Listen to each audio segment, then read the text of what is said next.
È finita qui la vita di Samira El Attari, in questo tratto di campagna poco lontano dalla casa dove viveva con il marito Mohamed Barbri e la sua figlioletta di 4 anni. A questa domanda non esiste ancora una risposta. 2 mesi fa la donna, 43 anni, marocchina di origine, da 8 anni residente a Stanghella, era uscita di casa per accompagnare la piccola alla scuola dell'infanzia del paese. Poi, in bici, vista da una conoscente, si sarebbe mossa alla ricerca di un lavoro. Il giorno dopo, non vedendola rientrare, a presentarsi ai carabinieri e a sporgere denuncia è stato il marito. Da quel momento partono le indagini. Secondo gli inquirenti la donna sarebbe morta, tanto che nelle scorse settimane il marito è stato iscritto nel registro degli indagati. Le accuse omicidio e occultamento di cadavere. Nel frattempo si susseguono alcuni ritrovamenti: una scarpa, un portachiavi, una maglietta, una catenina, un braccialetto.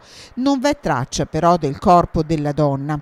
A notare gli oggetti di Samira e a portarli ai carabinieri sempre il marito. L'uomo si dichiara innocente e chiede di continuare a cercare proprio lungo questo argine. È stato repertato allora quello che è stato segnalato, ma la ricerca millimetro per millimetro a me personalmente non risulta che sia mai stata fatta. Il punto specifico dove questi oggetti sono stati rinvenuti deve essere veramente analizzato palmo a palmo, anche perché l'ipotesi di cui si discuteva con Mohamed è che addirittura possa esserci stato un investimento da parte di Samira, un incidente stradale. Accanto alla piccola figlia di Samira il padre, la famiglia della mamma, ma anche tutta la comunità di Stanghella. La situazione senz'altro ci lascia un po' sgomenti, vista, diciamo, la nostra non abitudine a queste situazioni. Poi il nucleo familiare ha presente anche una minore, una bimba molto piccola che frequenta la nostra scuola materna locale, e quindi la cosa ci crea ancora più apprensione.